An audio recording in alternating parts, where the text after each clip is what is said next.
Good afternoon, Rise. I'm Tim Culpin, technology columnist for Bloomberg Gadfly. It's my job to have opinions, but today I'm on the fence. These two will have the opinions and they will argue it. To start off with, I will note the irony of a middle-aged white guy paneling a conference on women in technology, so let's just get that out of the way.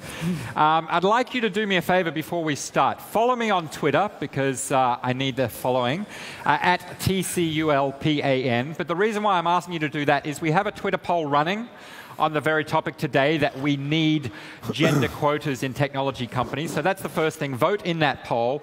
The second thing is I'll give you a chance to ask questions that I can then ask these two on stage. So follow me on Twitter at TCULPAN, and of course use the hashtag RiseConf. Let me introduce our speakers. We have Melissa Guzy here on this side. She's going to be arguing against quotas, gender quotas in technology companies. And on this side is Phil Chen of Presence Capital. They've both chosen their respective sides. They haven't been shoehorned into choosing a side. They actually believe in what they are saying. To start off with, what I want to do is get a straw poll from you in the room and basically raise your hand if you do believe that we need to have gender quotas in technology companies. Can you raise your hand if you believe it? All right. There's a few out there. All right, yep, raise them up. All right, thank you. Thank you for the lights, yep. All right, lower your hands now. And then on the opposing side, raise your hands if you think we do not need gender quotas in technology companies. All right, so it's basically on the side of no quotas. What's interesting is that I've been doing my own straw poll in the last few days, and what I found, interestingly enough, is that of my friends and colleagues that I've spoken to, those in favor of quotas have almost all been male, and those against quotas have almost all been female. So I think that's interesting to point out. That's because they feel guilty. That's what it is. You know what? She's probably not far from the truth. So the format here is we're going to give 6 minutes each to each of the speakers. And then from there, we'll have a rebuttal and then the Q&A session. So, do follow on Twitter, but also listen very closely. Arguing in favor of gender quotas in technology companies, I'll turn to Phil Chen. He's got 6 minutes. Touch mics? Go ahead. Are we going to touch mics? To start with, I'm going to get them to bump fists, yeah.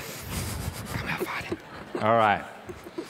We do have some rules that I explained to them off stage, and that is no shots below the belt, no headbutting, and the first blood drawn is out. So we'll continue from there. All right, thanks, Phil. 6 minutes. Hi, my name is Phil Chen. I'm arguing for the gender quota. I think first, if you look around this room, and my friend Freddie is sitting there, and he did a quick count. And even in this room, right, it's a 10-to-1 or maybe 9-to-1 ratio of male to female. And I think the one thing we both agree here, or everybody agrees, is there needs to be more equality, right? And so I'm going to make 3 arguments here. The first one is a diversity argument. My second one is a cognitive bias argument. And my third one is a power argument. Now, my first one. How many here have heard or know what an H-1B is? Can you raise your hand? So an H-1B is a visa, right? And in my opinion, it is the engine, it is the innovation engine behind Silicon Valley that allowed for somebody like myself, an immigrant, to enter into California and participate in that economy. Now, the H-1B is not a quota per se. It has a cap, but it acts like a quota, right? And it is a mechanism and is a structure that allows for people who are not the majority to enter into the innovation economy. And so it is that type of diversity that drives the innovation and the entrepreneurship. And I think most people would agree, even in the Facebooks, the Googles of this world, that it is that type of diversity and that type of tolerance that allows for a multiplicity of views and perspectives that allows for a very thriving and robust environment and culture for technology development. My second argument, which is a very simple argument, it's a simple concept of cognitive bias, right? We all have our biases. We all are limited human beings. We all grew up, we're educated in a particular environment, a particular type, style, a particular perspective.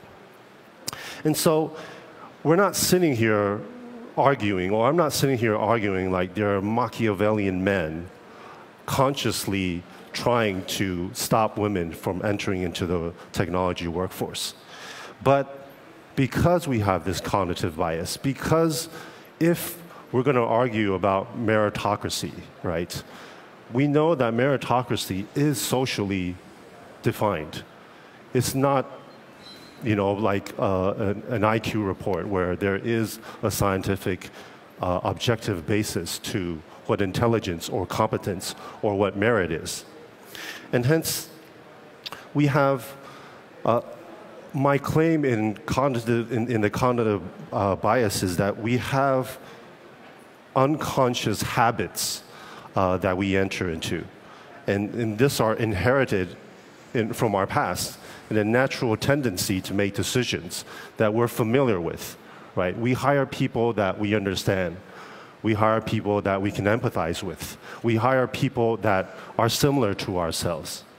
And if this number still holds of 10 to 1, and if that argument holds, then we'll continue to do that and ignore something beyond ourselves, something that we don't understand, something that the H-1B also allowed for very different perspectives, very different cultures, very different types of people to enter into our lives, into our workforce.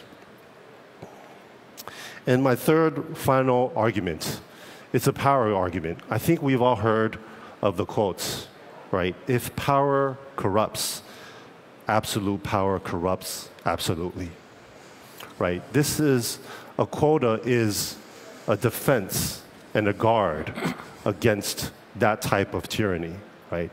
If there is, again, a 10 to 1 ratio, it is hugely skewed and a power dynamic, an uneven power dynamic.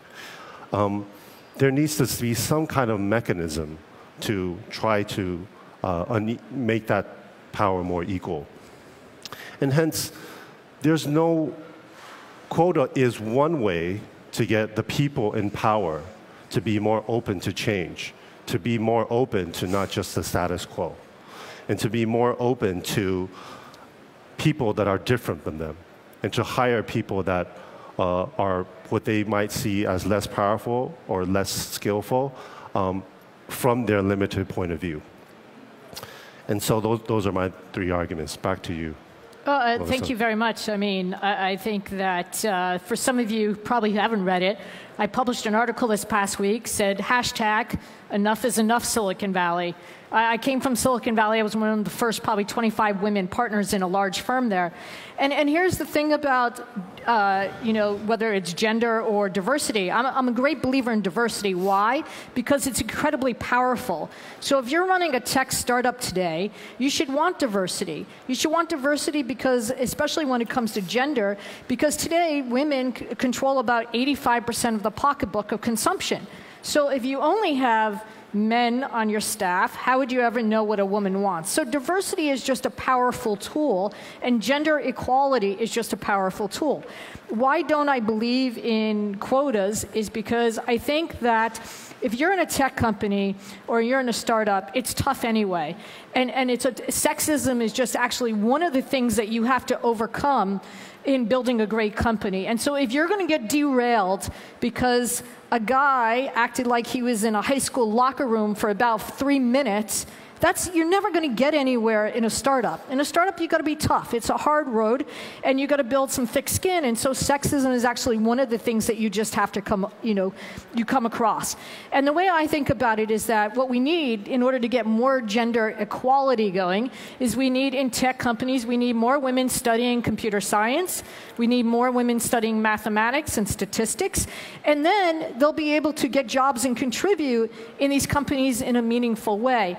And so, yes, I'm actually against quotas for a variety of reasons. One, I think we should all earn what we get. Number two is, if you are going to let sexism derail you in a tech company, then you probably should go to work at a very large institution where it's a lot more structured. And I think that number three is that, you know, on the flip side, if you're choosing to work for a company that doesn't have gender diversity, the likelihood that they're going to be ultimately successful is really low, and it's probably a bad decision to go work at that company, because today you need diversity, whether gender or race or religion, in order to build a great global enterprise. I think the argument about H-1B1 is not that relevant, only because it's an immigration policy intended to actually have a certain amount of people come into the US every year. Has it contributed to the benefits of Silicon Valley? Sure, but all diversity would contribute. And so it's not, Silicon Valley isn't successful because we have an H-1B1 program in the United States. It's successful because you have some of the greatest academic institutions that are there that have had the fortitude and the benefit of having started very early in the technology area, and they've continued to build on that reputation. And when you get successful graduates, you get more successful people going there. So I think the H-1B1 argument just doesn't hold true as to why quotas should work. I just think it's actually good corporate governance to have women on your board of directors. And as I've mentioned in the article, I've been a venture capitalist now for 17 years. I've never sat on another board with another woman. And that's just a function of how the Valley has sort of been for the last 3 decades. And should that change? Absolutely. But it should change because people actually recognize that gender equality is a powerful tool to have inside of your company, not because it's mandated by a law. Thank you, Melissa. So now they're both going to get 2 minutes to basically give a rebuttal. You saw the key points that Melissa has there, Phil. You know, mostly talking about the need for diversity and that should be a natural thing, that's something people naturally want. So do you have a rebuttal for Melissa and some of the key points that she's trying to raise? Yeah, I do want to rebut on the H-1B. If I agree that a Stanford or Berkeley contributes to the innovation economy hugely in Silicon Valley. But the interesting stat is this. I want to say, and I don't have these numbers off the top of my head, but it's more than 80% of PhDs in these universities are immigrants and are internationals. And it's the H-1B that allowed them to get into these universities and do their PhD work, right? And so the H-1B to me is absolutely relevant. It is an argument for diversity, and it contributes to, I think it adds on to the argument for quotas because of these universities. And for the naturalness, I'm arguing against that because what I'm saying is the bias that we have is unconscious. And if we were given our natural tendency and let it grow naturally, this is what we end up with. Right? For the history of mankind, it has never been equal, right? 2,000 to 3,000 years in this room, it has never been equal. And so it's absolutely untrue that a natural way of developing this will work. Thank you. Melissa, do you have a further rebuttal to Phil? Yeah, I mean, you know, I take a look at it and say that the gender problem is actually pretty significant in the US, and it's actually really a US-centric problem at the moment. Asia is far better for a woman, especially as a venture capitalist, and also, I would argue, also in a technology company. And yet we have no quotas here. What we do have is a market that's, you know, maybe because you just don't have the installed base or the historical trends necessarily in Asia, because the population happens to be quite young on average, and especially in the emerging countries. But it's far better in Asia for a woman than it is actually in the United States. And I would argue that a lot of the gender bias issues that we're facing that you've read about lately in the tech companies are US-centric. Thank you. Can I rebut that? Sure, go ahead. Go ahead. It's hard to argue, especially with a woman venture capitalist. Let me just give you some numbers. I just want to rebut really on this issue. Right? In the United States, If you take the number of women as venture capitalists who are backing startup companies, it's 11%. Take the number of women that actually sit on an investment committee, and it's around 3 to 4%. In Asia today, you look around at the venture firms in China, in Southeast Asia, and you will find women partners, women owners, women founders, and that makes a huge difference overall. And what it also translates to is that when women GPs or VCs get in a room with women who are in startups, we look at it from a gender-free perspective at the fact that we see far more women founders in Asia today than we do in the United States and Silicon Valley. And I would like to say that the gender issue is actually very specific to the bad behavior that's happened in the Valley in the last actually 3 decades. All right, Phil. I don't dispute those numbers. Although as an Asian person, it can't be true that China is not more or less sexist than US. Well, maybe they're just friendly towards me. What can I say? Exactly. Right? Being a Caucasian versus being an Asian, I think it's very clear that sexism, racism, it's even worse in China. And those numbers are great numbers. Those are encouraging numbers, by the way, for women in entrepreneurship and VCs. But there's no way that women in this room don't experience a worse level of sexism than they do in the US. All right, so I'm going to ask a few questions now, and if you want to ask questions, you can tweet them at me, at tculpin. But the first question I want to ask is, I want to throw it at Phil. Look, the elephant in the room with quotas of any type is that perhaps someone who is less qualified, who is less deserving, gets a position ahead of someone who is more qualified. This has been an issue in education policy where there's been diversity policies to try and get all sorts of minorities and other groups into educational institutions, that someone less deserving, less intelligent gets a position in a university ahead of someone who is smarter. So how do you deal with that issue? If we're talking about having quotas of, gender quotas, and that basically means, women in technology companies, how do you then face the issue of basically ensuring that they are quality candidates and then letting everybody know that they deserve that position and they're not just there because of a quota? Because that can flow on down the chain where you have a person in a position and people start questioning their position in the company. Are they there because they're the best person, or are they there because of a quota? So how do you answer that problem? Having managed big teams of 200, 300, 500 people, often when you hire someone in a position, right, there's a big chance, whether it's male or female, or Indian or Chinese, that they are not fit particular for that job. And if they are not, there often are in some other position in the company, right? I think it's the limitation in the creativity of the management and the structure of the company to not understand the multiple intelligences that a person has. Now, if we make a judgment on this person is not as good in programming in Java than this person, yes, there might be an objective number to go by. But this person may be better at a different part of the workflow, right? The workflow is so big. The product is so big. It requires a lot of collaboration and skill sets that it's limited to the management creativity to understand this person is actually better in this position. And so that's how I would answer that. Thank you. Melissa, I want to ask you, you've raised the point about performance of companies. It just makes good business sense to have women on boards, women in technology and so forth. Bloomberg, who I work for, has done some research and proven that higher female representation on boards in publicly listed companies tends to correlate with better returns on those companies. So the data is absolutely there.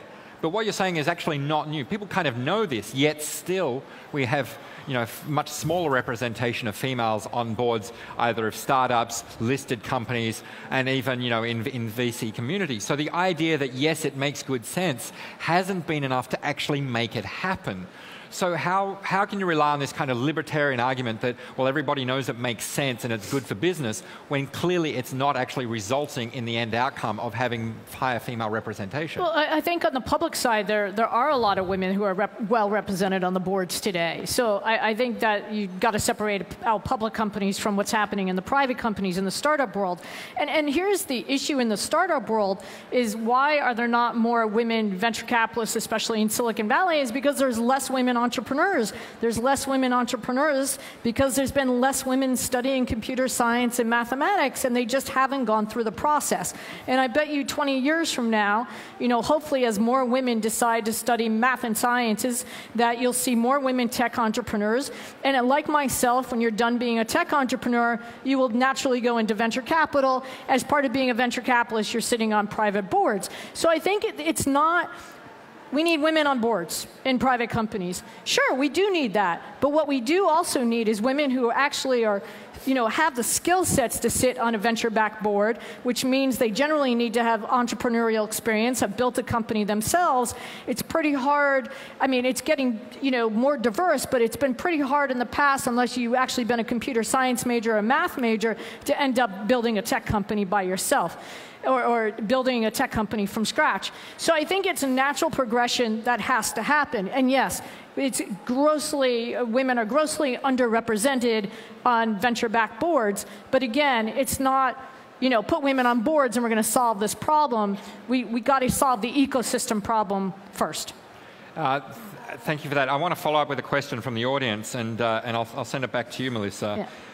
And the point, it's a really valid point, is that perhaps quotas can aid in finding and discovering, females for roles that may have just casually or naturally fallen to men. So putting in a quota system, the argument could be, is that it would basically be a natural discovery tool to get otherwise well-qualified women who might have been overlooked.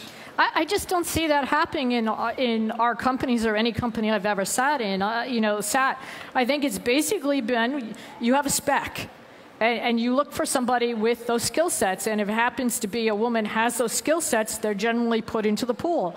I think another challenge that's actually been out there in the U.S., which is quite different than Asia, is that sometimes women cannot stay in the workforce during the entire time, or they have constraints that they need to deal with for their home life. And so I don't think it's you mandate that your next product marketing person is going to be a woman. I think what's great would be is that you actually decide you need a product marketing person with a certain skill set, and women actually do apply. But I don't see where women, I just don't see where that's going to solve the fundamental problem. I mean, if we had quotas, would you have more women in these companies? Yes. Would they be able to do exactly the same job, if we had quotas versus no quotas? I don't know if you're going to change the landscape that way. I think the public company side, when you're taking public pension money or you have public investors, the fact that the public companies have had women on boards has actually been great, and it shows that in their performance. I think on the private side, it's just not something you can mandate. Thank you. Another question from the floor, and we've got a few minutes left, so if you do want to ask questions, you can tweet them at me at TCULPAN. So the question really is, another question following up is that it's hard to believe that sexism is lower in countries like China, but for Phil, why is there more women in leadership roles in Asia given that dynamic? I don't know. You want to have a stab at that, Melissa? I've been on the side that I think sexism here is much lower than it is in the U.S., and I think it is proven by the fact that you do have many more women that are involved in government. I think that's been true even if you take Korea, if you take China, if you take the countries of Southeast Asia, whether it's Singapore or Philippines. We've seen many more prominent women in those positions than we have in the United States so far. The other question I want to ask, and this is back to Phil, is, whenever you implement any kind of quota, rule, tax, whatever, you have to have enforcement. Yeah. In your imagination of a quota, maybe it wouldn't be 50%, maybe it'd be 30%. Who would impose that quota? Would it be a national government or a state government? Would boards naturally implement it? How would it be enforced? And then what would be the punishment for missing that quota? Tell us, in your imagination, just quickly, how that could actually be conceivable and workable. I also don't know. All I do know is people need opportunities. And having hired hundreds of people before, you can never tell the performance of that person, again, male or female, from that first or fifth interview. And you don't even know them after 2 months into the job, right? But what I do know is when something surprising comes out of somebody you didn't think could do the job, whether male or female, again, it's an amazing opportunity having managed people to see that happen. But see, that's what we need. We need more managers like you, Phil. I mean, we need more people in those positions who actually feel the same way you do, because that's how we're going to solve the problem, is having people be more educated and feel the same way that you feel. One of the questions I want to ask you, though, Melissa, you talk about, part of the problem is more female in STEM programs going through the education, wanting to go on and be engineers and so forth in the tech industry. This is also a problem we've known about for a long time. How do we get more, girls and women interested in maths and science and STEM programs, going through that process, and then getting out at the other end, at the end of tertiary education or even the end of high school education, and going into tech, whether founding or working? This has been an issue for a long time, and it still, is not changing quickly enough. No, I agree. I think, it stems from the family structure. You've got to get parents who encourage their daughters to study exactly what they would encourage their sons to study. I mean, in some regards, parents need to be sort of don't need to have the gender bias, and I think that would actually help quite a bit. I think generally women tend to be a little bit more risk adverse, and so I think it's encouraging them to take the risk when they graduate from college to start a company. And I think that's probably, for mentorship, if we had more mentorship, that would probably be extremely helpful. But, again, it starts at home. It starts with parents encouraging their daughters to study exactly what they would encourage their sons to do. It starts with mentorship coming out of college to say, you can take the risk, you can do it, and then people can choose whether it's right or wrong for them. But I want to bring in the concept of, we know about FOMO, it basically runs Silicon Valley, but there's also a concept that I talk about called FOFA, fear of failure. And basically, I argue, I call it the Culpen equation, that if FOMO exceeds FOFA, then people are more motivated by the fear of missing out rather than the fear of, falling on their ass. But if, on the other hand, you're more afraid of making a mistake and failing, and that's going to be a big embarrassment to you, and that is a bigger motivator than fear of missing out, then people are not going to get into those areas. And so I do wonder if having, even through quota systems, having more females on boards or in tech companies, more and more girls and women will see that they have idols that they can look up to and say, I can do that. And that fear of failure will decrease. And Phil talks about the idea of, cognitive bias, that by just having women in positions, even through a quota system, that could inspire more people to go through that process and believe, I can achieve that. And surely that's a valid argument as well. I think one of the places where women have fallen down tremendously is actually being good mentors. I think most women who have been successful don't actually take the time to mentor other women. And I think that's something that we actually need to do a much better job of. So I think if you have the successful women, you have the Meg Whitmans, you even have Marissa Mayer, you have even all the women venture capitalists here, if people would just take the time to encourage 3 or 4, students that are in college studying computer science and say, you can do it, take the risk, I'm more than willing to help you out as you start this process, I think we would make a lot of progress. I don't think women have helped themselves enough, actually, the successful ones, to really help the next generation along. Right, thank you. I'm sure Phil's got more points, but we're running out of time. So what I'm going to do is I'm going to ask you all to do this poll again. And you can also go to Twitter again. I think I've plugged myself enough, T. Culpen. There is a Twitter poll running there, and thank you for your questions out there today. But what I want is a show of hands again on your views. And what I want you to think about is, what was your position at the start of the debate 25 minutes ago?